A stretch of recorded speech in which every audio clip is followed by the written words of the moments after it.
Welcome, it's Local Edition. I'm Brad Pomerance, and we are joined today by Eric Negrete. He is a member of the Victorville City Council in the high desert of California. And sir, I have had the good fortune of covering the Inland Empire all the way back to around 2009. And I saw some of the most gloomy times for the high desert. I remember the LA Times ran an extended series on Hesperia, a city right next to Victorville, and how there were tracts where 1 out of 10 homes were occupied. Half-built homes. Talk to me about those times. Absolutely. During those times, what you had was the market was just not cooperating. Oh, yes. So we had an increase in inventory, and we had a number of years where we had to work through that inventory.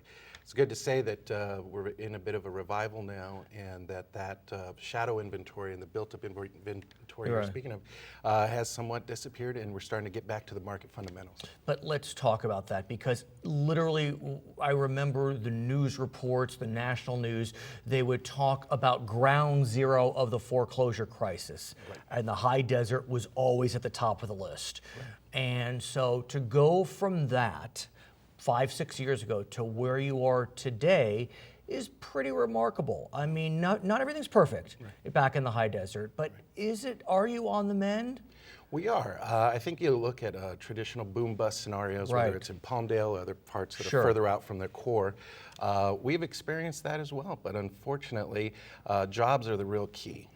Job growth. And so being a pro-business and advocate up in the high desert, we're doing everything we can to attract those jobs so that our commuters don't have to go down the hill. We have about 60,000 to 70,000 high desert commuters that are going to LA, and certainly if we provided them employment up in the high desert, it would be an easy trade-off. And let's talk about employment opportunities. The high desert, for better or for worse, does have a number of penitentiaries at various levels of sophistication, I guess you could say. Federal penitentiaries, state penitentiaries, even private penitentiaries.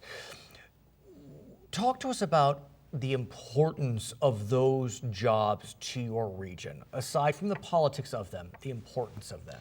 Well, there's a diversity of employment that we've had to go through when you have an over-reliance on the Air Force Base that was there. However, the Air Force Base does continue to provide jobs. One of the facilities that is there is a federal prison. So the city of Victorville didn't have a choice of whether or not that jail was going to be there, but nonetheless, it's there. And the city of Adelanto has 3 prisons nearby. And while we've experienced the negative effects of sprawl, we've increased and doubled in population since 2000, we haven't had the jobs to come along with that. So when you do get a chance to bring jobs, in however they do come, you have to look at that very carefully. But you know, that's something that at the city of Victorville, we are trying to shy away from jails in general. As a solution. But let's talk about one of your sister cities, Adelanto, which is looking at constructing another prison. And if you look at a map, as I understand it, it's literally on the Victorville-Adelanto line. Next to the federal prison, is that right? Right, it's very close. So what's your sense of Adelanto's move to build another prison? Well, I think when you're talking about the highest and best use of your land, whether it's in our city or their city, and then being neighbors, that complicates the issue. But what winds up happening is that that sprawl that I talked about and getting the double increase in population without jobs. Now, on top of that, the LA County Board of Supervisors considering sending us 3,000 more prisoners. And that's part of the Adelanto plan. I mean, literally. Correct. I mean, they're building one now already, which I believe is private. The next one that they're looking at is specifically dedicated to LA County inmates. And when you're talking about crime, traffic, and pollution, those are quality of life issues for everyone. We used to have a great quality of life up in the high desert. But unfortunately, we're mirroring a lot of the negative effects of sprawl that happen in the LA County area are coming up to the desert. And so the folks here in the high desert just really want to look at that and say, maybe we should have a conversation about that, because we're not sure that that is the best and highest use of the available land. But what can Victorville do as it relates to Atalanto's decision?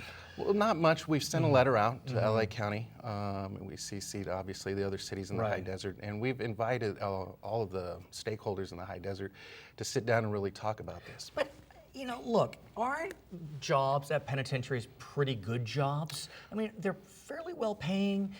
They have decent benefits. I'm just wondering, you know, look, it's easy to say not in my backyard. I don't want another prison penitentiary in my backyard, but they're not bad jobs. Well, they're not, but the requirements to get those jobs typically, whether or not they're union, whether or not it's time and grade, somebody else has preference for those jobs. What we'd like to see is actual good paying jobs, and the airport, I believe, is one of those areas to focus on. Well, it's called the Southern California Logistics Airport. Right, which I understand is remarkable. I mean, a lot of planes that are produced in this nation are actually is it parts of them are produced there? Is that right? There's maintenance as well as storage of those facilities. Right. And what you have is approximately 2,000 jobs currently at the airport. What we're looking at build out is having more than 20,000 jobs there. Right. So we're really looking to promote the SCLA. It's a fantastic asset that most cities don't have. There's a lot of great companies there like ComAb, Mars, Snapple, and we have great jobs there. And so we really need to and reinvest in SCLA. And you're going to have more great jobs because I guess a Holiday Inn has opened? Right. It actually was there before. It started off as the Hilton. I think I stayed there, actually. I mean, if I'm remembering correctly, but be that as it may, is it already open? It was the Holiday Inn, and then it fell into disrepair. It became the Ambassador, and now Holiday Inn has come back. And part of the revival I was speaking about is that you have these landmark locations throughout the high desert. And this particular site is right on the 15 freeway and Palmdale Road, and it's a very central location for the entire high desert. So to see the Holiday Inn come back and reinvest in that location is just fantastic. I mean, in the end, penitentiaries, the airport, Holiday Inn, I would think that all of these developments create catalytic consequences, and as a result, you'll have businesses popping up. So while maybe penitentiaries aren't your preferred business, job creator, dry cleaners will come as a result, and restaurants will come as a result, and post offices, and... Right, and I think if you look at our location, every community has basically healthcare, education, and government jobs as the staples. Right. Then because of our location, you have transportation, construction, and some of these other businesses. But even if you look at government, sales tax and property tax revenues are increasing, and so what you've seen is,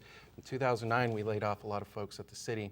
We're starting to come back and hire those folks back. So I think you're going to see an increase in education and an increase in government jobs as well. I want to speak about government. You are a new member to the Victorville City Council. I don't know what you did to hex yourself to become a member of the City Council, but be that as it may, you were victorious in November. I jest a bit. Thank you. How is it? What do you think?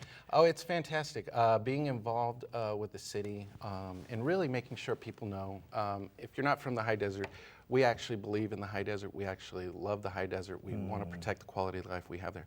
For example, University Prep High School in Victorville was just voted one of the top 50 schools in California, and we couldn't be more proud. But most people wouldn't know that, so we're really going to highlight that, and you're going to hear more about that school, but fantastic. We actually had to wait overnight in line to get my stepdaughter in that school a number of years ago, and that's how important education is to the folks in the high desert. What about, for example, Victor Valley Community College and CSUSB, not far? Right. How important are those to the high desert community? Well, education in general, what you're seeing is a lot of great folks, veteran families, older families up in the high desert where their kids are either already going to those schools that you mentioned. Cal State San Bernardino is a fantastic school, Victor Valley College, and then once they matriculate through, they're coming back to the high desert because, especially the millennials, they cannot get employment in the urban core down the hill. And so what we're trying to do is look at, okay, what can we do as a city to take advantage of this talent pool that we have rather than lose them to down the hill. You'll come back? Absolutely. He is Eric Negrete. He is a member of the Victorville City Council. My name is Brad Pomerance. You are watching Charter Local Edition.